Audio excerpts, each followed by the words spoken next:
All right, guys, welcome back to another Warcraft Rumble video. In this one, I'm going to show you the best talents for all the leaders and minis for the Cenarion family, which just came to the game. Now, before we get started, I do want to give a huge shout out to Warcraft Rumble for sponsoring today's video and the overall channel. The Cenarion family just came out in Warcraft Rumble, and I have been playing with them a ton, especially in the Cenarion Festival, which I already created a video on, so make sure you go check that out. After this one, I'll put a card at the very end, so make sure you guys get the most out of it to prioritize the rewards for your account.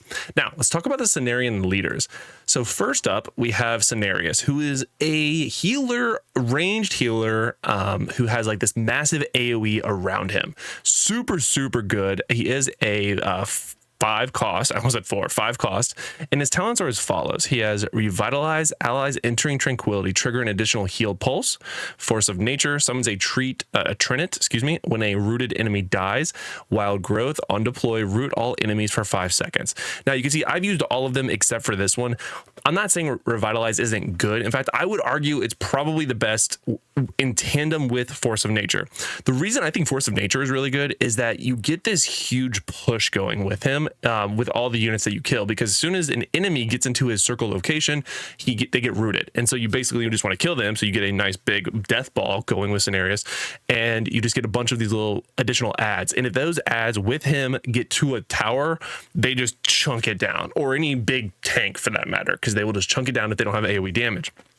So this is really good until, of course, the tower changes to like the flame head dragon thing, and then it's going to be, well, rough. But I think these two talents are probably the best. Wild Growth isn't bad, but it's only on deploy. It roots all enemies. So basically all of the enemies are going to be all over the map, or likely, especially in the beginning, near their base, and you don't get a ton of value from this. So I would have held off on getting this one. At first, I thought it would be really good. So lesson learned, I would go with one of these two. Again, I personally went with Force of Nature, but I use Cenarius more as a healer, so I will be pushing him to get Epic so I can actually get Revitalized. But I am definitely enjoying using Force of Nature in the meantime, and it works on different elevations. So if Cenarius goes under something and something dies above him, but it's still in the circle, that counts, which I did enjoy a lot.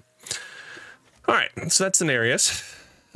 Next is Ancient of War, who is your sort of mini that can be whatever you want him to be.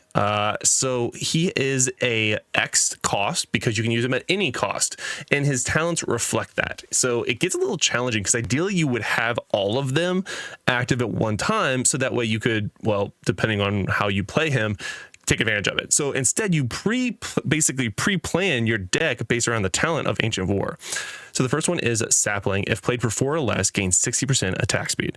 Then you have Behemoth, which is if played for 6 or more, gains siege damage, which means he just does more damage to the bases. And then Lightning Rod. So if played for 4 or more, redirect enemy spell and unbound deploys to Ancient of War's current location.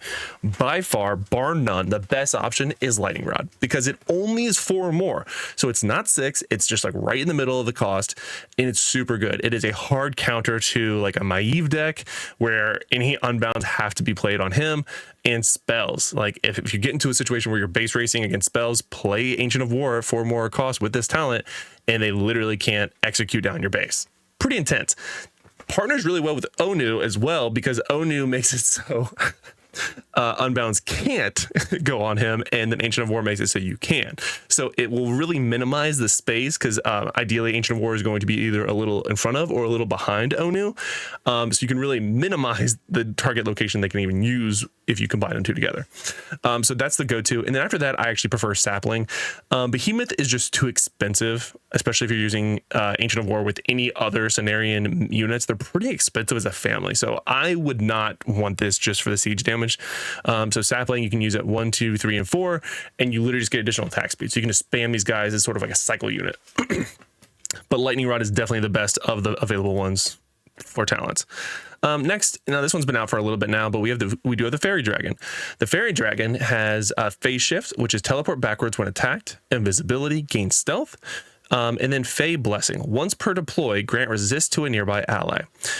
I think in most cases, you're not going to want to use Face Swift. You don't get enough of value out of it. However, on the flip side, I toggle between these two all the time, which is, again, sort of the point of the Cenarion family, is that they bring you so much different play style and so much variety to the game.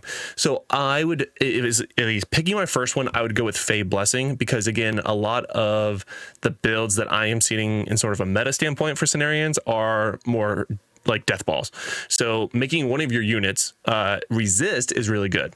But if you're just going to use it as a cycle mini, then invisibility is really good because it can gain stealth, which is pretty solid. Next, we have our tank, the Bog Beast. Bog Beast has the following talents. So heals received are 30% more effective. Now, this one, I'll just tell you straight off the bat, is going to be super, super good in the event that you're using it with Cenarius, because Cenarius is going to increase the the total amount of health that your Cenarion units have, and this is going to make it so your 3-cost tank can gain 30% more healing from Cenarius, which is super good. Rampant Growth, which is on death, root nearby enemies. I use this one. In fact, I would go ahead and say for the most well-rounded talent option for most people, this is going to be the best choice, because on death as a 3-cost, it's a 3-cost. Like it's not super expensive. You don't expect it to live for a long time, but then you root all nearby enemies, which again can tailor really well with Cenarius, because rooted enemies killed with one of his talents makes it so he gets additional one of those little sapling things. And then Living Wood, gain armor until 50% health. It's good, but like you only benefit from half the time. So that's why I don't think this is the best one. Moving on. So I've already covered this, I think, in the past, but in case you didn't see it, we do have Earth and Moon, and the talents are as follows: Moon Fury, Nature's Grace, and Balance. So Moon Fury is Starfall lasts 25% longer. Nature's Grace is Entangling Roots also grants all allies resist for 6 seconds. Balance can be cast a second time. So this just means it can be cast a second time. I think they're in the appropriate order. Would go Moon Fury and then Nature's Grace, and then Balance last. If you're not aware, this does toggle. Anytime you play a Cenarion unit, it will toggle between whichever talent or skill version you're going to use, either the Starfall or the Entangling Roots. So either a very, very expensive one that does a ton of damage, the most damage in the game in terms of a spell, or a root that also adds a poison. So I think Moon Fury is the best one there. Next is our Moon Chicken, our Boom Chicken, our Moonkin, who so far you can see I'm only have it at level 18. He's okay. I'm not in love with him yet. In fact, I think his overall damage is pretty low. If it was a 3-cost, I don't think I would care, or a 2-cost, but at a 4-cost, it just doesn't, I don't feel like I'm not getting enough value. And now let's talk about the talents. Maybe I made the wrong choice. So Vengeance, taking damage, increases casting speed by 50% for 5 seconds. Moonglow, spells gain +2 levels if played immediately after the Moonkin. All right, and then Typhoon, knock back nearby enemies on deploy. Typhoon is just not going to be it for me. There is some synergy with Onu where you can drop Moonkin on top of him, and then it pushes back everyone, and then won't die as quick, but it's so situational if you're not using Onu. Again, it goes back to summoning units at your base. Like it's not a good option in my opinion.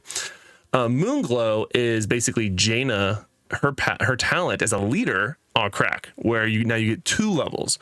Works the exact same way, where you do have to use it immediately following the Moonkin, then you immediately have to use a spell. Vengeance is the one that I went with because it makes him makes the Moonkin do just more damage. So if he gets attacked, which is going to be really, really quickly because he does have a very short range, you're going to be doing 50% attack speed for 5 seconds. And he does have a little bit of health, but without Vengeance, I feel like Moonkin would just be terrible, in my opinion. And that's going to be it. I didn't talk about Onu yet. Onu is the other leader. We only have the 2 leaders as of right now. So let's go and talk about his talents. So Onu is your other big bad tank. He is a 6-cost, but he is a moving safe harbor, which means that if you summon him, he can then, as he progresses up the field, you can summon units directly on him as if he is a moving tower, which is pretty sick. So the first one is Barskin. So minis deployed within the safe arbor gain armor for 8 seconds, only for 8 seconds. Then you have Petrie, which is Petrie on death, keeping safe arbor active for 8 seconds. So after he dies, you can still summon people directly to him for 8 seconds. From the trees, minis deployed within the safe arbor deal double damage on the first attack. These are all very situational and don't necessarily make him stronger, which is what I would kind of want. Like if Barkskin was actually like he gains armor whenever someone is deployed in, like that would also probably make it better. I do like Petrie because he is a tank. He's a beast, and if and when he does go down, you're probably near a tower in most cases. So the 8 seconds, you can probably finish the job. Whatever tower you're working on, you can probably knock it down, or finish knocking it down, or finish whatever it is that you finally got to before Onu went down.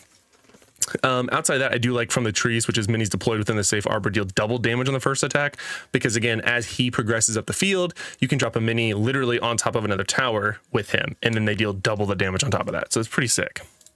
That's actually going to do it, guys, for all of the Cenarion families, both leaders and minis, in terms of the absolute best talents. Now, again, these guys are very, very unique, and there's so many different builds you can utilize with them because they have a huge skill gap. But once again, that's going to do it for today's video, guys. And without further ado, thank you so much, Warcraft Rumble, for once again sponsoring today's video and the overall channel. I hope to see you guys in the video soon. Take it easy.